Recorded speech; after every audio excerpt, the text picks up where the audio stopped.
नमस्कार। खुलासा इंडिया में आपका स्वागत है। राजनीति की पाठशाला और राजनीति करें में हम आपको आज बदायूं संसदीय सीट के बारे में बताएंगे। बदायूं संसदीय सीट समाजवादी पार्टी की गढ़ के रूप में जानी जाती है और ये सपा के जो संस्थापक मुलायम सिंह यादव रहे, उनके लिए ये कहा जाता है कि ये उनकी पारिवारिक सीट रही। यहाँ पे 1952 में सबसे पहले चुनाव हुआ और 1952 से लेके 2019 तक हम आपको बता दें कि कब कौन सांसद निर्वाचित हुआ। तो सबसे पहले हम 1952 की बात करें तो कांग्रेस ने यहाँ पे खाता खोला और बदन सिंह यहाँ के सांसद निर्वाचित हुए। फिर 1957 में यहाँ पे चुनाव हुआ, कांग्रेस के रघुवीर सहाय यहाँ पे दूसरी बार सांसद होते हैं। फिर 1962 में इस सीट पे जनसंघ से ओंकार सिंह सांसद निर्वाचित होते हैं और कांग्रेस से ये सीट छीन लेते हैं।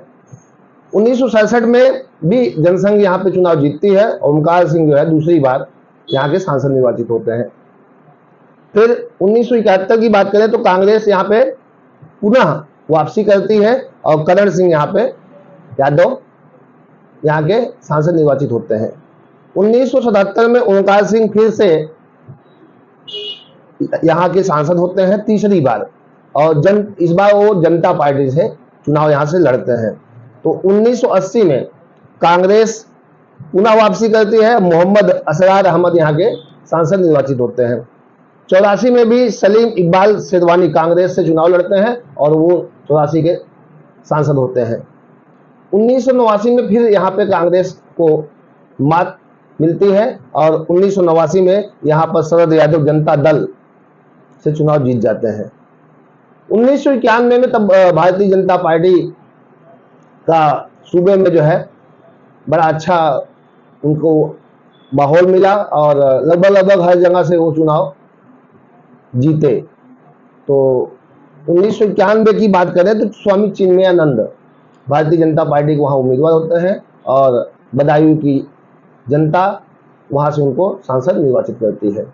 फिर 1996 में यहाँ चुनाव होता है और यहाँ से सलीम इकबाल शेरवानी जो कभी कांग्रेस के उम्मीदवार होते थे वो समाजवादी पार्टी से उम्मीदवार हुए और 1996 ही नहीं 1998, 1999 और 2004 यानी 4 बार लगातार समाजवादी पार्टी के वो सांसद निर्वाचित हुए।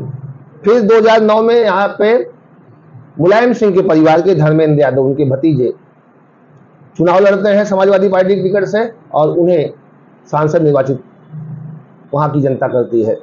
फिर 2014 की बात करें तो 2014 में भी धर्मेंद्र यादव पुनः रिपीट होते हैं और 2019 में यहाँ पर स्वामी प्रसाद मौर्य जो बहुजन समाज पार्टी से भाजपा में शामिल हुए थे, उनकी बेटी को संघमित्रा मौर्य को टिकट दिया जाता है और संघमित्रा मौर्य यहाँ पर भारतीय जनता पार्टी का परचम लहराती हैं, कमल खिलाती हैं।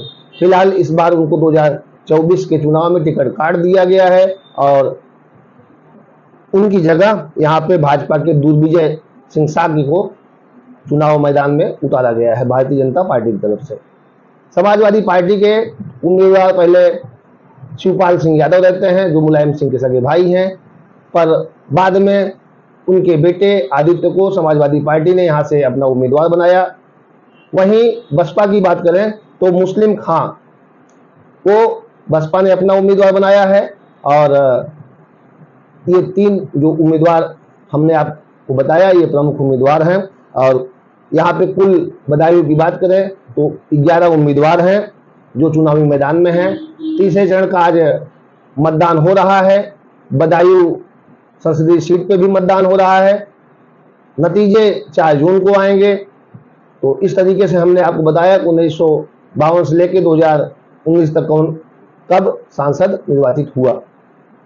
हम आपको अब बताते हैं कि ये जो बदायूं सीट है ये यहाँ का इतिहास क्या रहा है और यहाँ पर जो है 1952 से लेके 1957 में हमने बता दिया कि कांग्रेस की जीत हुई थी। अगले 2 साल 62 और 67 में यहाँ पे भारतीय जनसंघ इस सीट पर कब्जा किया था। 71 में कांग्रेस इस सीट पर वापसी की, लेकिन फिर साल 1977 में जनता पार्टी यहाँ चुनाव जीत गई। 80, में यहाँ पर चुनाव और 84 में जो है कांग्रेस ने सीट पर फिर वापसी की। 89 में जनता दल ने चुनाव जीता। फिर उसके बाद 91 में रामलहर में बीजेपी के चिन्ह में चुनाव जीते थे। ये यहाँ का इतिहास रहा। फिर 96 से लेके 2004 तक सपा जीती। फिर 2009 से 2014 में मुलायम सिंह के भतीजे चुनाव जीते सपा से। 2019 का चुनाव भारतीय जनता पार्टी ने जीता। तो इस तरीके से हमने आपको बताया कि यहाँ का ये संसदीय इतिहास रहा। अब आपको हम जातीय समीकरण के बारे में बताते हैं कि बदायूं ये सीट उत्तर प्रदेश की 80 संसदीय सीटों में 23वां स्थान रखती है। यहाँ पर यादव, मुस्लिम और अन्य ओबीसी बाहुल्य सीट मानी जाती है, जबकि वैश्य और ब्राह्मण मतदाता भी इस सीट पर महत्वपूर्ण भूमिका में है।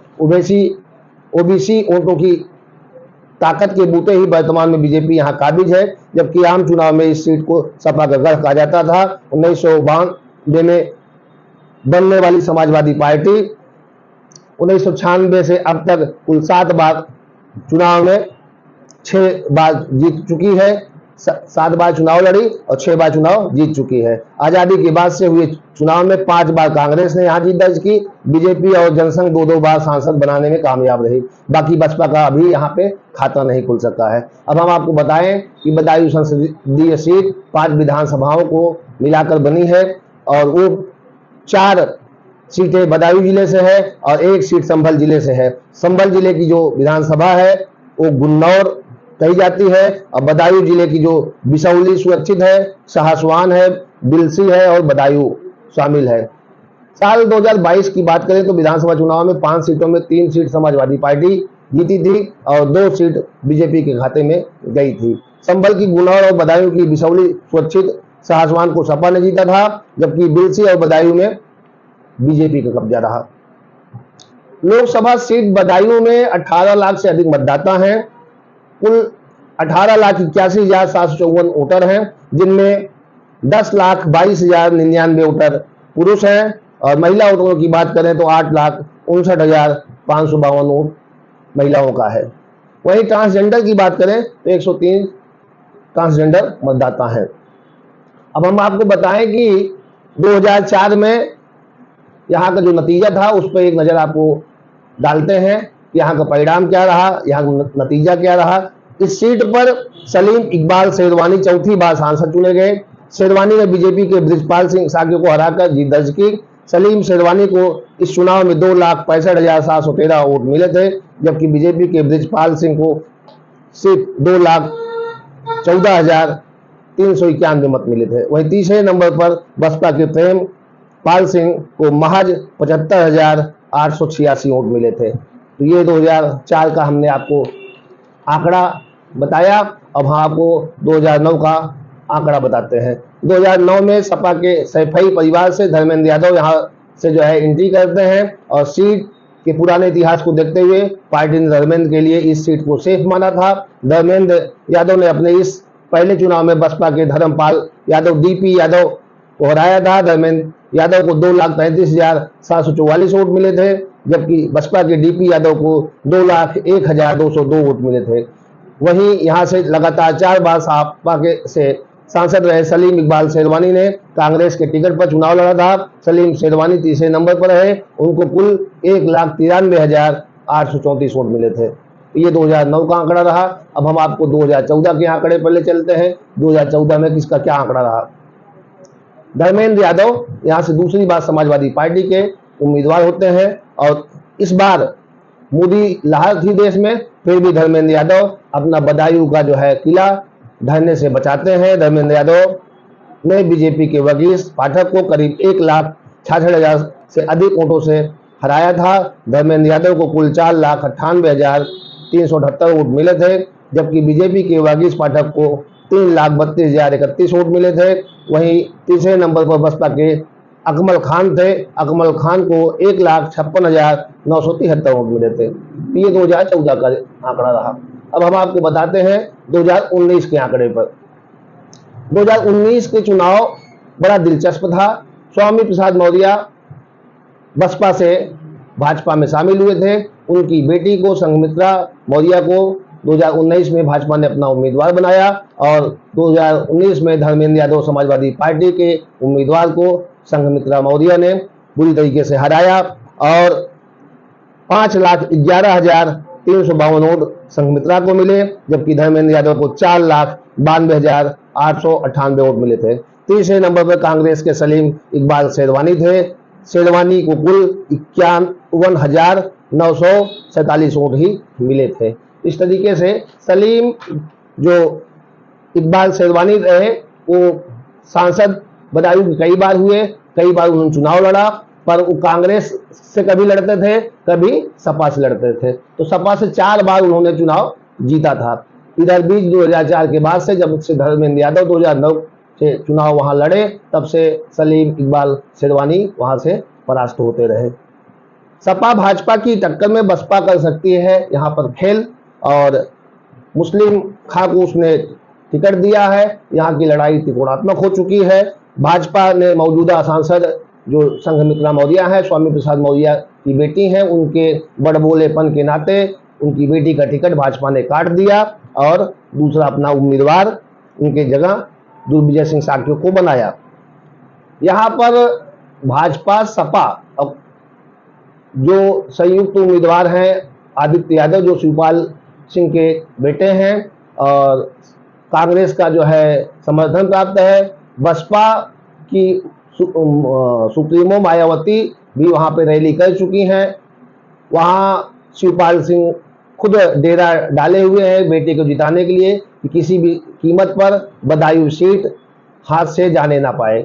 और भारतीय जनता पार्टी के शीर्ष नेतृत्व जो स्टार प्रचारक हैं, स्वयं पीएम मोदी, योगी आदित्यनाथ, राजनाथ सिंह रक्षा मंत्री, अमित शाह जो गृह मंत्री हैं, ये सारे लोग जो है, deputy CM Keshav Prasad Maurya, deputy CM Brajesh Pathak, यानी कह लीजिए पूरी बीजेपी वहां पे डेरा डाली थी और अपने उम्मीदवार को जिताने के लिए हर तरीके से वहां पर अपना प्रचार प्रसार किया। देखना यह होगा कि आज वहां पे मतदान हुए हैं, ये सीट भारतीय जनता पार्टी पुनः रिपीट कर पाती है अथवा समाजवादी पार्टी के उम्मीदवार आदित्य यादव इसको भाजपा से छीन लेते हैं, अथवा इसमें सेंधमारी करके बसपा के उम्मीदवार मुस्लिम खां चुनाव जीतते हैं। ये तो 4 जून को ही तय होगा। धन्यवाद।